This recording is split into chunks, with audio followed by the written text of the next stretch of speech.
Bonsoir à tous, j'espère que vous allez bien. Aujourd'hui, on se retrouve pour une toute nouvelle vidéo. On va faire le débrief de la rencontre entre le Barça et le Rayo Vallecano. Match nul, un partout.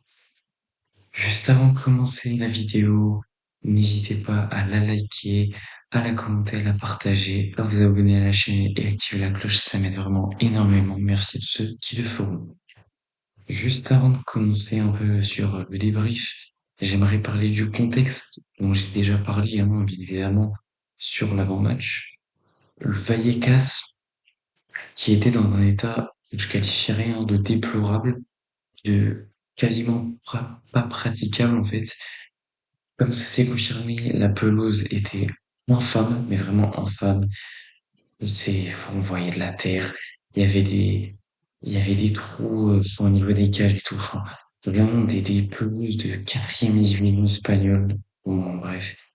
Mais, enfin, passons, c'est ridicule, passons. Le président du Rayo qui sort quand même que la pelouse est en bon état. À un moment, quand même, je veux bien un mensonge, mais il faut doser, tu vois. Il faut faire un peu d'effort, au moins. Mais là, c'est pas possible de dire que la pelouse est en bon état. Ça ne marche pas, ça ne fonctionne pas. Respecte-toi un tout petit peu quand même. Il faut savoir qu'il n'y a pas de toilette, que l'arbitre a informé juste avant le début du match, Flick et le coach du Rayo, tout simplement qu'il n'y avait pas de VAR. Voilà, donc c'est sympathique. Que la VAR a refonctionné durant le match, durant la première mi-temps, et qu'elle est remorte, et qu'ils ont remis en marche lors de la mi-temps. Donc franchement, c'est du délire. On nage en plein délire.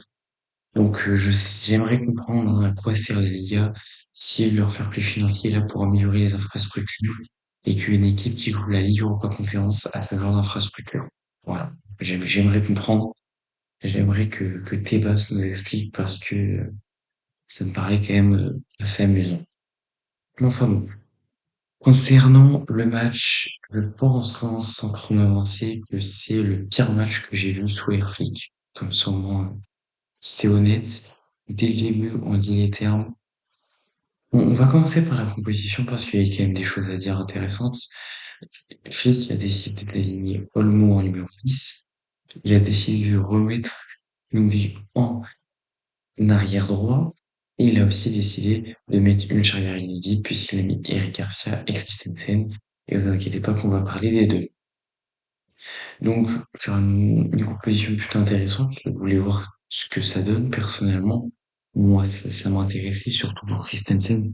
Vous vous en doutez, pour moi, c'était vraiment sa chance de tout simplement rester dans le 11. Le match a été une calamité totale. Voilà. Une première mi-temps dégueulasse. Une deuxième mi-temps encore plus dégueulasse. Vraiment, c'était inquiétant. C'est très inquiétant. Très clairement, on ressort de ce stade avec un point et encore je trouve que c'est un miracle, c'est pas mérité. Beaucoup de buts annulés pour des parades stratosphériques de Yohan Garcia, qui bien évidemment était le MVP de ce match et on va reparler de lui. Mais concrètement, dans ce match, rien eu. J'ai rien retrouvé. Les joueurs n'avaient pas envie. En tout cas, moi, c'est ce que j'ai trouvé. Parce que j'ai pas retrouvé de pressing. Voilà. Très clairement, j'ai pas retrouvé de pressing. J'ai pas retrouvé de repli, voilà. J'ai l'impression qu'on n'avait pas envie. On allait dans ce match, mais pas trop non plus. Donc, je sais pas. Bon, je n'en sais rien. Peut-être que les pâtes étaient mauvaises à l'hôtel, je ne sais pas. Mais ce qu'on a produit aujourd'hui, ce qui est clair, c'est que je ne veux plus le revoir. Ça, c'est la première chose. La seconde chose, c'est que je pense qu'il nous faut une recrue en défense. Le Porta et des coups, il vous reste un jour et pas une seconde de plus. Là, on est le 31. Dans 2 minutes, on passe au 1er septembre. Le 2e septembre, le mercato est fini. Vous avez jusqu'au, vous avez 24 heures. Voilà, vous avez 24 heures pour nous trouver un défenseur central parce que la perte d'Inigo est trop grave. Voilà. Disons-le, la perte d'Inigo est trop grave. Et que quand on voit une défense aussi friable, je suis désolé, ce n'est pas possible. Et j'aimerais passer un message également au Rayo. Félicitations à vous. Et j'aimerais passer un message aux autres équipes de Liga, faites comme le Rayo. Vous voyez le Rayo, ils sont allés presser, ils sont allés attaquer, ils ont tout donné, ils ont quasiment pas, vraiment quasiment pas, peut-être une ou deux fois, ils ont pas gagné de temps, etc., etc. Et regardez, ils sont allés chercher un match nul et ils étaient à deux doigts d'aller chercher une victoire. Donc pourquoi vous faites pas la même chose? Pourquoi vous voulez pas montrer du spectacle et peut-être que vous aurez une bonne performance au lieu de montrer une merde et en plus vous perdez. Faites comme le Rayo. Alors moi, je vous incite à faire comme le Rayo. Je tiens à féliciter le Rayo pour ce beau match. Franchement, c'est eux. On a l'impression que c'était eux le Barça sur ce terrain, tout simplement. Ils ont eu beaucoup d'intensité, beaucoup d'envie. Ils ont bien pressé. Ils ont récupéré des ballons très très haut par des erreurs défensives de notre part, des erreurs de relance qui étaient très clairement flagrantes de la part de Eric Garcia, mais ça, on y reviendra.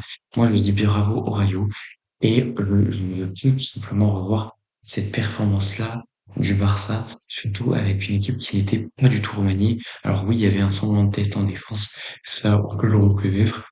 Mais est-ce que je dois arriver et produire une dose pareille? Non, c'est pas possible. Quand, sur la feuille de match, t'as 11 joueurs et que tu termines avec un MVP, ton gardien, en général, ça sent pas bon. Mais quand, en plus, sur les bons joueurs, t'en as quasiment, allez, 9-8 qui sont tous à chier, c'est quand même qu'il y a un problème. Là, c'est le cas. Là, c'est un gros problème. Donc, on va reparler hein, de ces débuts de saison du Barça, mais il y aura des choses à dire. Mais jusqu'à là, en tout cas pour les trois premiers matchs, je suis désolé, oui, c'est décevant. Et ça, c'est peut-être le truc le plus décevant, mais c'est surtout inquiétant. Voilà. Donc, maintenant, j'ai envie de passer au joueurs parce qu'il y a quand même pas mal de joueurs dont j'aimerais parler. Le premier, en fait, je pense que je vais faire ligne par ligne, je vais augmenter au fur et à mesure. Parlons d'abord de Yohan Garcia, MVP logique hein, de cette rencontre. Globalement, les deux gardiens ont été bons, mais Yohan Garcia, c'était effrayant. Voilà ce que ça fait tout simplement de sortir une performance XXL, de sortir des arrêts décisifs. À la base, je comptais les arrêts décisifs, je me suis dit un, deux, et puis quand on était à 3, 4, 5, 6, 7, bon, je vous mens pas qu'à un moment, j'ai arrêté de compter. Le nombre de parades décisives de Yohan Garcia, où c'est limite des face à face à chaque fois, c'était du grand n'importe quoi. Sur le corner, il peut rien faire. Voilà, sur le but du Rayo, il peut absolument rien faire. D'ailleurs, j'aimerais bien savoir hein, qui était sur le marquage du buteur, parce que je ne comprends pas comment il peut être aussi seul. Sinon, des centaines d'abus, mais je ne sais pas combien d'arrêts. À la relance très bon. Au moment, il se permet limite de faire des jongles et faire des fins. Je sais pas quoi ce qu'il a fait. C'était du grand n'importe quoi. C'était effrayant comment il était trop fort. Mais voilà, c'est ça un vrai gardien. Sans exemple. Ter Stegen, par exemple. Et une fois que tu vois, tu peux nous faire des performances comme ça, tu nous le dis, et on le vend à 30-40 millions dans un club qui est stupide. Mais Johan Garcia, immense. Simplement immense. Ensuite, parlons de Eric Garcia. Match infâme de sa part. Niveau défensif, c'était pas si dégueu, voilà, ça restait honnête. Niveau offensif, toujours une présence sur les corners, les centres, etc. Donc ça reste plutôt intéressant. Mais j'aimerais parler de quelque chose. Comment c'est possible que Eric Garcia, limite quand il faisait une passe, tu sais très bien qu'elle allait être interceptée. Et j'exagère à peine. Le gars, dès qu'il faisait une relance, c'était intercepté. Une passe interceptée, une passe interceptée. Combien de balles le Rayo a récupéré dans notre camp parce que Eric Garcia avait fait une mauvaise passe. Et c'était pas le placement des joueurs qui était mauvais, il était comme d'habitude le placement des joueurs. Juste Eric Garcia a fait n'importe quoi, ses passes étaient mal faites, ses décisions étaient mauvaises sur les passes. On a perdu beaucoup trop de ballons. Cette charnière Eric Garcia Christensen, oui, pourquoi pas sur le papier, mais moi j'aimerais bien voir Koubarsi Christensen et non pas Eric Garcia. C'est simple. En tout cas, Eric Garcia peut être en remplaçant, mais en titulaire, s'il me propose ce genre de bouse, clairement, c'est ciao, hein, on va le dire directement. Match nul du coup de la part d'Eric Garcia, à l'inverse de Christensen, que j'ai trouvé plutôt bon. Lui, aussi à l'aise hein, que Eric Garcia défensivement. À la relance, comme d'habitude, on le sait, Christensen est plutôt bon. C'était pas non plus Juninho Martinez Prime, mais ça restait tout à fait honnête. pas d'erreur directe. Ces relances restaient clean. Alors oui, il y avait pas des transversales pour Rafinha à 70 mètres, mais sinon, ça reste pas mal, ça reste honnête. C'était largement mieux que du Araujo qui, quand il t'envoie des transversales, tu sais très bien que le ballon est perdu et que tu peux revenir en défense. Christensen est beaucoup plus pragmatique, beaucoup plus intelligent comme on le sait, et défensivement, c'est quand même beaucoup mieux, je trouve, parce que il peut aller chercher une intervention ultra décisive. Je parle bien évidemment au moment d'un centre du Rayo où clairement, si il ne fait pas l'intervention, il enlève le ballon au joueur du Rayo à la dernière seconde, ça fait but. Donc, soyons honnêtes, à part si Yohan Garcia sort encore une nouvelle fois une parade extraordinaire. Mais moi, Christensen, je veux le voir titulaire. Moi, de ce que j'ai vu, c'est meilleur qu'Araujo. Ce serait plutôt complémentaire avec Partey parce que ça reste quand même un joueur qui est plutôt du profil de Inigo Martinez. Et si ça marchait l'année dernière, pourquoi ça marcherait pas cette année? Je suis convaincu vraiment que Christensen est le joueur qu'il faut mettre titulaire avec Partey, mais on verra ce que décide Philippe. Là, il y a la trêve internationale, on verra bien par la suite. Mais moi, j'ai bien aimé en tout cas. Bon, là, il nous reste deux joueurs dont j'ai envie de parler et c'est pas des bons joueurs. Vous vous en doutez, c'est pas des joueurs qui ont été bons. De toute façon, comme je l'ai dit, hein, il n'y a pas eu beaucoup de bons joueurs. Hormis peut-être Yuri Garcia et Christensen, ça court pas les rues, quoi. Donc, parlons un peu de Olmo, qui nous a sorti un match à nous faire dire que Fermin ne doit absolument pas partir. Si un joueur qui doit partir, c'est peut-être Olmo. Non mais sans déconner, qu'est-ce qu'on vient de voir? Sincèrement, sur ce match, Olmo c'est quand même un raté énormissime à 1 mètre de la cage. Première chose. Ça c'est la première des choses. C'est récurrent quand même, je tiens à le dire. Mais bon, c'est récurrent dans toute l'équipe, donc en même temps, est-ce qu'on peut lui en vouloir quand toute l'équipe fait ça plus qu'aux autres? Non, pas forcément. Donc, ensuite, qu'est-ce qu'on lui demande à nous? Bien évidemment, de casser des lignes, de trouver un relais entre le milieu, c'est-à-dire Pedri de Jong et les attaquants, de faire des différences, son toucher de balle qu'on connaît qui est exceptionnel, ses contrôles, etc. Est-ce qu'on a eu ça? Non. Concrètement, Olmo a été H24 en contretemps, il a ralenti le rythme, il a perdu pas mal de ballons, il a rien récupéré, le pressing de Olmo, moi personnellement, je ne l'ai pas vu. Après, oui, le pressing de l'équipe, est-ce que je l'ai vu?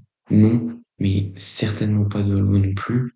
Donc, match dégueulasse de la part de Olmo, qui devrait vraiment se ressaisir, parce que je le rappelle quand même que si on veut, on a Rafinha, Fermin, on peut même chose, si vraiment on en a besoin, Marcus Rashford en numéro 10, et j'irai même plus loin, diront qu'on a Drôle. Donc, Olmo, réveille-toi, parce que sinon tu vas le cirer le banc cette année, d'accord? Et enfin, finissons avec Rafinha, pareil. Excellent match, je rigole. Mauvais match de la part de Rafinha, un peu comme à l'image de Olmo, que des mauvaises décisions. Et vraiment que des mauvaises décisions. Quand il faut tirer, il fait la passe, il centre pour Ferran Torres. Alors oui, c'est pas forcément, et clairement, si Ferran Torres la touche, je pense qu'il y a but, vu qu'il n'y a plus de gardien. Et quand il faut faire la passe, où là, Ferran Torres est également tout seul, et il y aurait pas de problème, il était au point de penalty, il n'y avait pas de gardien. Il tire, et il rate. Donc, ensuite, quand tu analyses son match, tu vois quoi? Bah rien, tout simplement rien. Pas de différence, pas de débordement, pas de tir, pas de danger apporté, rien. C'était le néant, le match de Rafinha. Est-ce que vous avez une action en tête de la part de Rafinha sur ce match? La réalité, c'est que non. Donc, c'est une chose à dire. Rafinha n'a pas été bon sur ce match. Il y a une photo d'eux où tu les vois tous les deux dégoûtés. Est-ce que vous êtes artisan de cette défaite? Oui, mais pas que. Toute l'équipe, parce que je vais revenir sur ça, toute l'équipe a été dégueulasse sur ce match, ça faut le dire.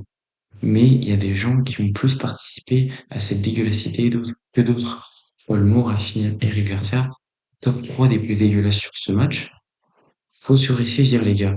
Faut se ressaisir. Rafinha, ce n'est pas grave. Olmo, c'est beaucoup plus grave. Eric Garcia, c'est moyennement grave, on va dire, parce que Eric Garcia peut jouer trop de postes et il est plutôt bon en arrière droit, il est plutôt bon en milieu défensif, etc. Donc, c'est pas très grave. Mais Moi, c'est extrêmement grave, d'accord? Rafinha, je suis pas inquiet quand même. Et Eric Garcia, bon, je pense que ça marchera pas encore plus avec Christensen, mais c'est pas très grave non plus. En tout cas, voilà. Là, j'ai tout dit sur ce match. Je ne veux plus jamais revoir ce genre de performance. On avait dit de toute façon que ce serait dur face au Rayo. Ça l'a été. Ok, on passe à autre chose. Maintenant, le Real a gagné. Bilbao a gagné. On se retrouve derrière eux. Très bien. On va faire la course derrière. C'est pas un drame. C'est chiant, mais c'est pas un drame. Dès la reprise de la Liga, c'est-à-dire le 14 septembre, c'est une victoire obligatoire et c'est pas une victoire en mode ah, 1-0, c'était bien. Non, c'est une victoire 7-0 contre Valence. On veut voir du beau jeu. On veut voir une humiliation de la part du Barça qui sera fin à domicile, peut-être potentiellement, hein. Donc nous, avec on espère également de nouvelles recrues, parce que là, on voit quand même qu'il manque des choses. Voilà, c'est la fin de cette vidéo. J'espère qu'elle vous aura plu. N'hésitez pas à dire ce que vous en avez pensé en commentaire. Vous pouvez aussi me donner votre avis sur ce match.